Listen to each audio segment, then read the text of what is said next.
Okay, chatting with Alicia Purdy now. Thank you so much for taking the time for us.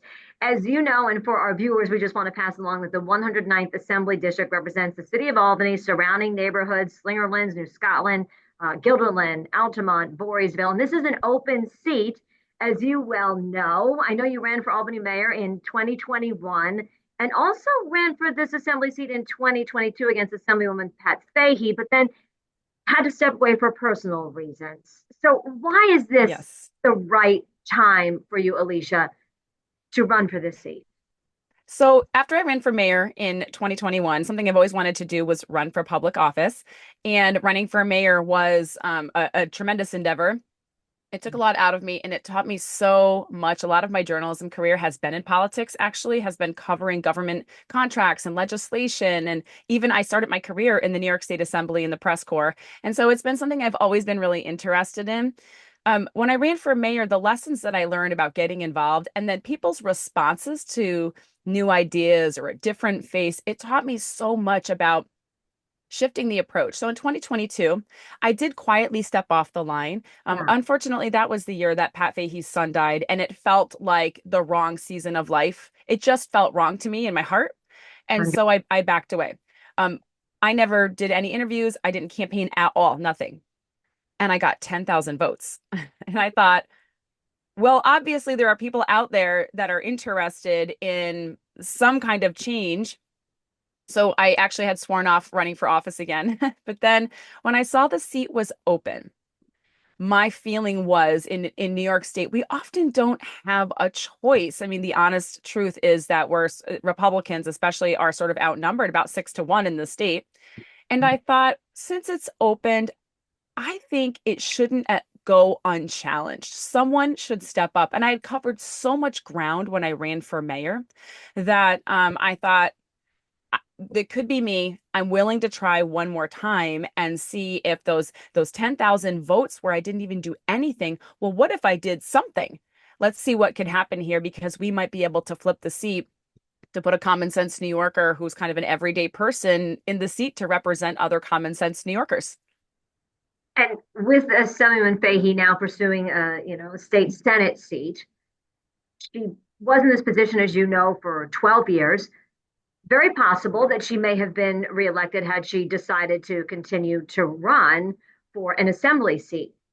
I've read that you've tried to, take into account some of her positions given that. And I'm just wondering what some of the things have been that you've explored, some of her positions that you'd like to consider.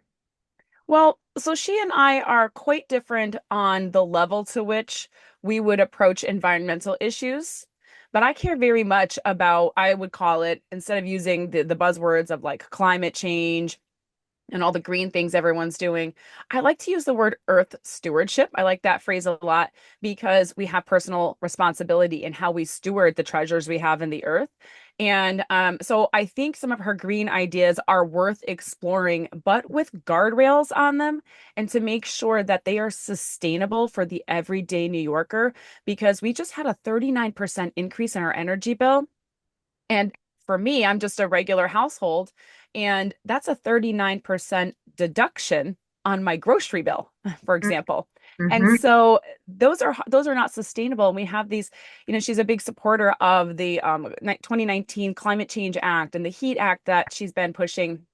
Those are very radical positions. However, I think with guardrails on them, one of the biggest ones being those acts would actually remove power from the representatives, the elected representatives, and put power and decision-making power in the hands of bureaucrats that are appointed.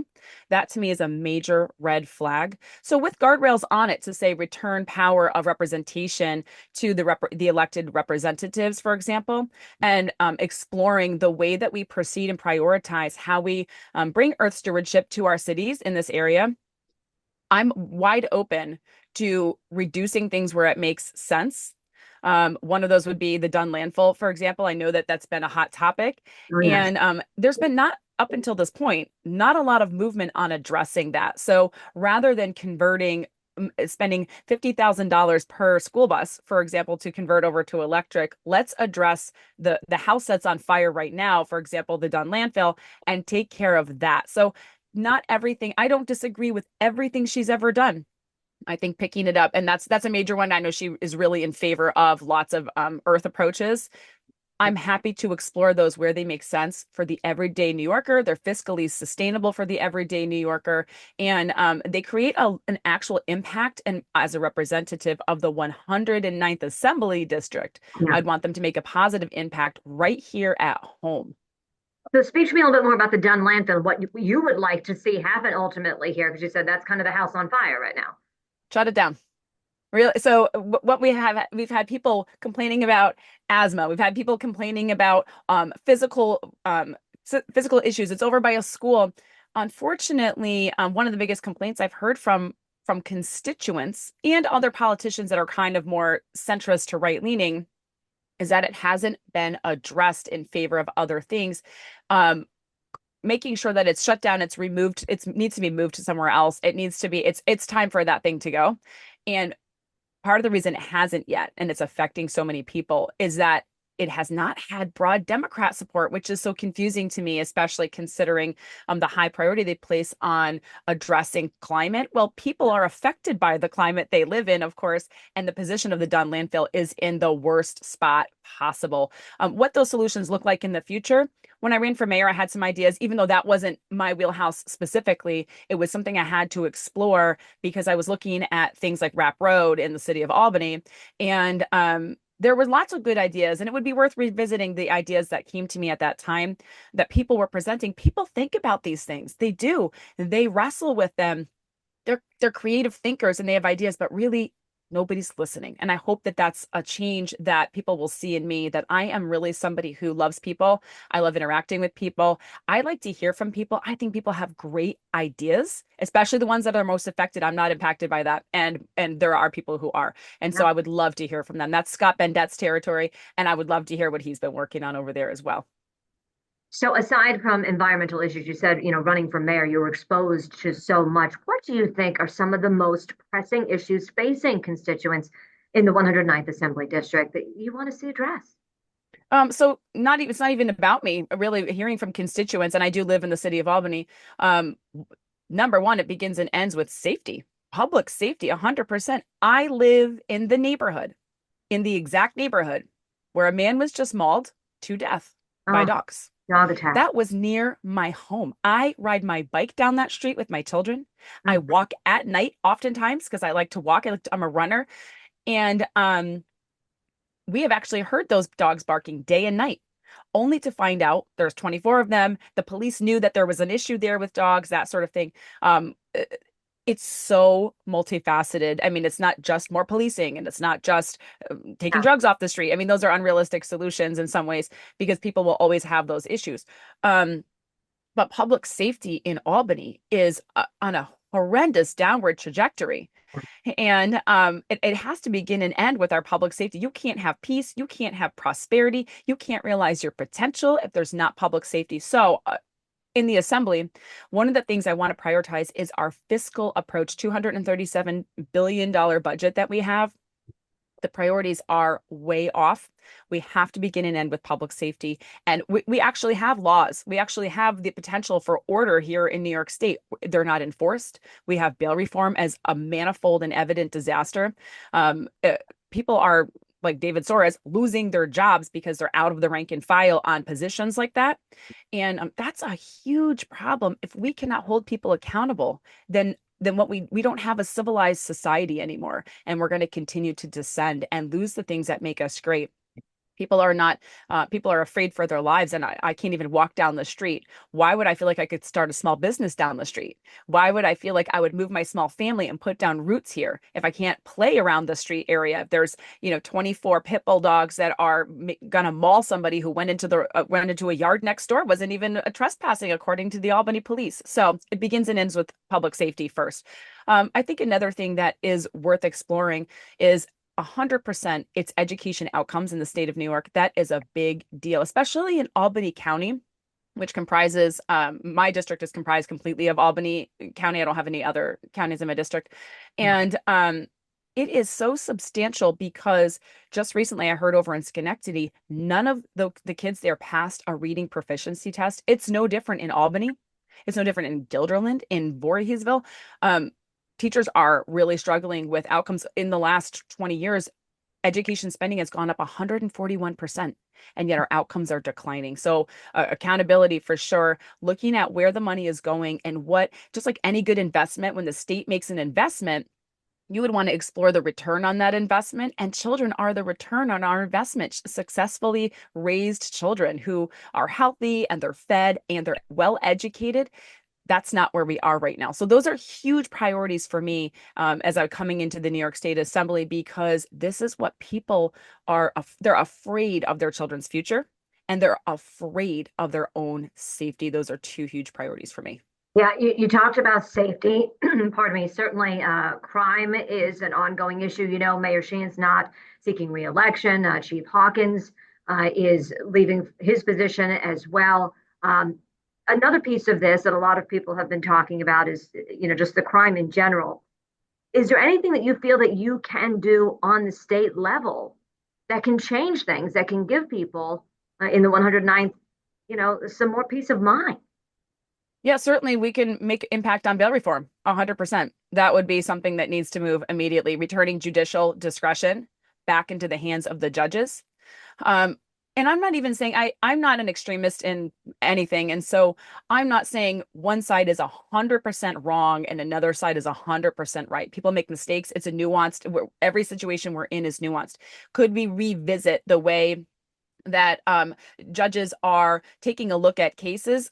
Sure. But right now, we have to make a hard turn in a new direction, and we're just going to have to clean up from there. We're not going to start with the chaos and clean up from there. We already had a somewhat chaotic system on the other side of things. We should have begun there and not just made such a hard cut. So that would be a big thing. A lot of things that legislators do have to do with the way that budget is distributed. And so I think people don't realize how much money is at play in the state of New York with this $237 billion. And so redirecting and reprioritizing funding in the state of New York is going to be a really big deal. So climate change would be one of those issues where we've got these extreme climate movements, converting the entire state of New York to an electric grid by 2050. That is a hard pass for me as an everyday New Yorker, but I'm just one vote out of 150 votes in the assembly. And so one of the greatest impacts you can make in the assembly, especially when you're in a minority conference like the Republicans would be, is to build relationships with people are actually a lot more nuanced, and they have a lot of common sense in the legislature, but it is hard to bridge those gaps when you have that, it's peer pressure. It's adult peer pressure where you are pressured to vote a certain way. And some of those things matter, to come alongside people and find a place where we can compromise, and we can compromise on things like what we have in common: our public safety, the family budget, making sure we have enough to retire, to spend on our food, to give our kids like a nice vacation, to have a couple perks where we can buy our school clothes and our backpacks and those kind of things. So that's where it has to begin and end for me. And I hope that other people coming in would be the same way. I don't know what that looks like. I've heard lots of different things about the way that it's distributed and the balance of power is in the legislature. And sometimes if you've ever seen a legislator vote in a way that you were disappointed with, that's a real issue because of the level of pork or earmarks that are inside of our bills. So presenting bills, one of the things I would love to start to work on in presenting legislation when my opportunity comes for that. That's a whole different ballgame. Getting yourself on the schedule to get your legislation even presented would be making sure that we're prioritizing families. I am a mom. I've got 5 kids. I've got 2 grandkids. We're all just common sense, middle of the road New Yorkers. And I have actually been a single mom. I've been on food stamps. I've been on WIC. I've been on public assistance when I was a single mom for 8 years. And so I get what families need with firsthand experience and the way that families walk out their everyday lives. And that's something that I carry with me. So anything I do there will begin and end with that every single time. Yeah, you're talking about families, safety, and I wanted to get your take on the migrant issue as well. Certainly, New York is a safe haven. There's certainly communities in our area where we have had migrants staying at hotels. What would you like to see happen with regard to this? And is there anything you think you could do on the state level? Yeah, one of the things that legislators can do on a state level is use relationships and influence to have important discussions that you don't see on the assembly floor. So it's not always about what's happening right on the assembly floor or even in your office. Traveling around and speaking to people, reaching people where they are to implore them or connect with them about an important issue. Because again, I'm one vote, and I really believe the way the United States is constructed with power belonging to people. So the truth is, and it's an uncomfortable truth, but the truth is this migrant crisis that we're in the state of New York is something that only a very small percentage of very radicalized people are in favor of. The everyday New Yorker, regardless of political party, is not in favor of this. They're not.